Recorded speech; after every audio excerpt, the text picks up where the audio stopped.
This video is an introduction to social loconomics. It explores how community collaboration and enterprise could be used to drive social change. The references are presented at the end, and all copyrights are acknowledged. After reading Creating a World Without Poverty, Social Business and the Future of Capitalism, I found myself asking whether social business and microcredit could be transferred from the third world model to a first world context and made to work in developed nations. Social enterprise and microfinance have become common terms, so this translation has already begun. We need to address issues such as segregated populations and determine whether the majority of microcredit transactions should be to women.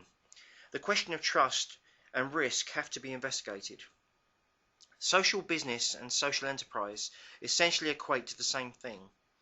Adding social loconomics to the equation provides a stepping stone between profit-maximizing businesses and social enterprises, and is intended to offer communities a platform upon which they can build and influence their own futures. Social loconomics is about people, social wealth, community growth, social funds, and social legacy.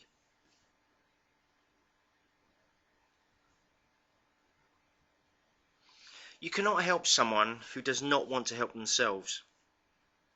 Social loconomics can be used to leverage any existence of drive or motivation within the community. To function, social loconomics requires a free market or mixed economy, as monetary freedom is essential. The individual must have the freedom of choice to spend their money where they choose. Loconomics needs a group of people who share a common vision for their community, and these people will have skills, knowledge and expertise that they can apply to achieve community growth. The last and most important ingredient is effort, the will and desire to get things done. With social loconomics, people are formed into loconomics groups. These groups are self-funded by the members, and this social wealth is used as seed capital to feed an economic engine that drives community growth. Any surpluses from the economic engine are collected and held in a legacy fund. When the fund is sufficient, social enterprises are formed to achieve a lasting social legacy. As the number of social legacies increases, there will be a rise in lifestyle benefits experienced by the community who created them. By coming together, sharing a vision, and through dedicated effort, successful loconomics groups should be rewarded with better communities.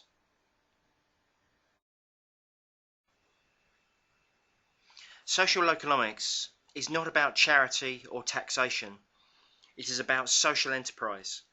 It is about long-term community effort achieving sustainable social legacies. Imagine a community, some vibrant, some deprived. Communities are more than roads, streets and buildings. Communities are about people. It's possible that a group of people could get together and discuss their community, their hopes and dreams, and what they would like their community to become. With a little work and effort, a group of people could establish a vision for their future. With social loconomics, there is nothing stopping the formation of multiple groups, as long as they do not compete against each other. Each group may have a different vision or priority. At some point in the future, multiple groups may merge to envelop more than one shared vision to collaborate and broaden the possibilities for their communities. With social loconomics, the formation of a loconomics group is the first stage. Loconomics groups are community groups. They need to reflect the communities they serve. They need to be inclusive and should not be polarized to a particular section of society. The only exception may be large populations found in statutory institutions such as schools, prisons or young offender establishments. In most cases, loconomics groups will start small but that should not detract members from thinking big, as more members are likely to join and there may be the possibility of merging with another group at some time in the future. Using the expertise found within each group, members need to develop their skills and build their confidence to face any potential problems or hurdles. There will be many distractions, but the members of each Loconomics group must remember why the group was formed and maintain its community focus.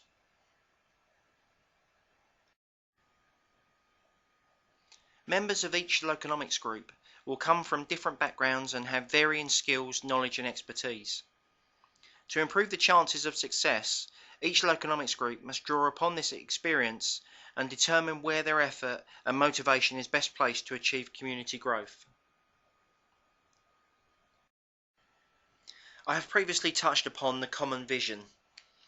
It is essential that all members are able to contribute to this image of the community landscape.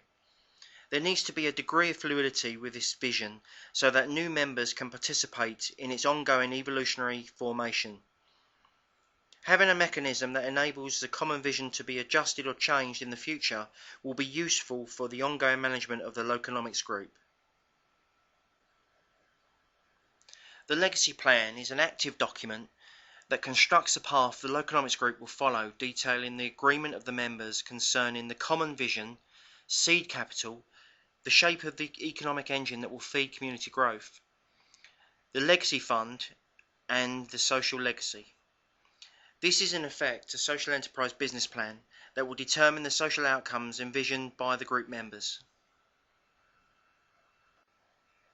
When each Loconomics group has formalised their common vision and drafted their legacy plan, there is another consideration that needs to be made: the importance of third parties. Loconomics groups cannot afford to be insular. They need to know what is happening in their communities, what contribution government or local agencies could make to their plans, and understand the activities of charities or community organisations in their area. Any third-party collaboration, potential assistance or support should be recorded within the legacy plan. When the groundwork for the Loconomics group is complete, it will have an organisation structure in place, and all members will understand the objectives and strategy to achieve their social legacy. The group will be operational and ready to move on to the next stage in social Loconomics, the creation of community wealth. To generate community wealth, each Loconomics group will need to construct an economic engine.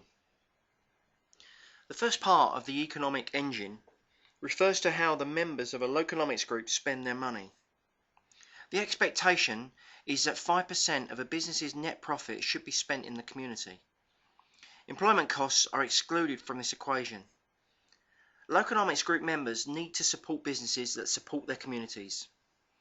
In the early stages, it may be difficult to achieve, but this should be used as a driver to improve social outcomes in the future. The second part of the economic engine is the formation of a microfinance operation, supplying loans with interest of 10 to 12% to members who are community advocates, existing business holders, or new businesses. Community advocates are people who nurture local talent: an uncle whose nephew is good at cycling but needs a bike, a daughter who is good at music but needs a violin, or even a young offender who is good at horticulture but lacks tools to manage an allotment. Members who have existing small businesses may wish to take out microloans for equipment or to move into larger premises. Members should be encouraged to supplement their income to provide goods and services where previously no benefit was directed into the community. This could progress into new businesses and should be supported with microfinance or angel investment. These new businesses should be encouraged to direct 5% of net profit into the legacy fund. The third part of the economic engine arises when the seed capital has grown sufficiently for the Loconomics group to offer angel investment to acquire stakes in new businesses. Any subsequent profits could then be directed into the legacy fund. To summarise the economic engine, community businesses are those directing 5% of net profit, excluding employment costs, into the community. Loconomics group members need to support community businesses with their purchases. When sufficient, seed capital should be used to provide microfinance for community advocates, existing and new businesses. As the seed capital grows from microfinance returns, angel investment should be engaged to purchase stakes in community businesses. Returns will be directed into the legacy fund.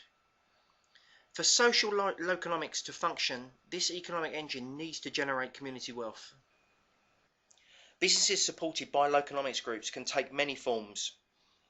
The only limitation is the size of the seed capital available to the group for microfinance or angel investment, and the exposure and management of risk, as bad debts do not pay for social legacies.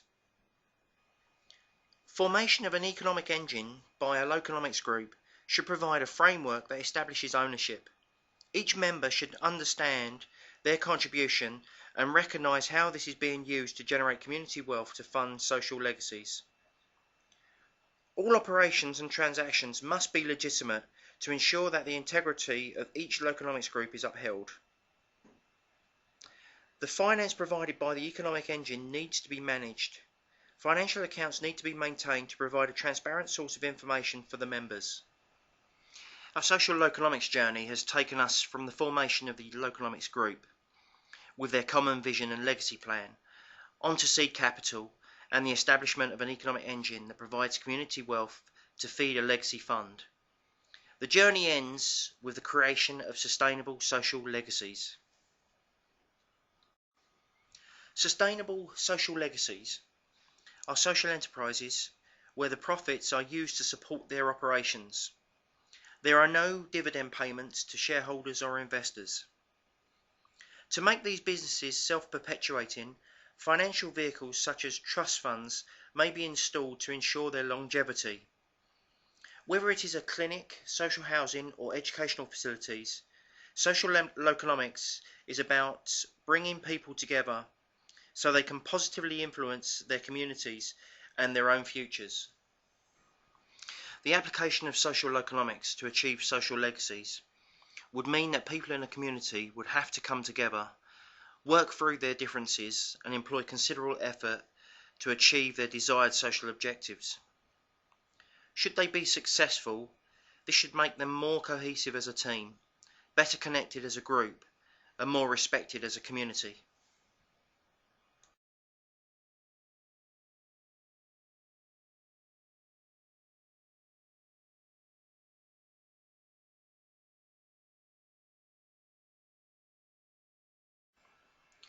Should you wish to pass on your comments about the content of this video, please send them to my email address wasbong@gmail.com. For further information on social loconomics, you can visit my innovation blog entry at the location displayed. To compile this video, I have taken references from two books. The first, Creating a World Without Poverty, Social Business and the Future of Capitalism, by Professor Mohammed Yunus, and the second, Principles of Microeconomics, by Neil Fuller. To conclude this introduction, it is my intention to develop social loconomics further. As I start to make progress, I will launch a new website on this topic. Look out for loconomics.org.uk at some point in the future. Thank you for watching.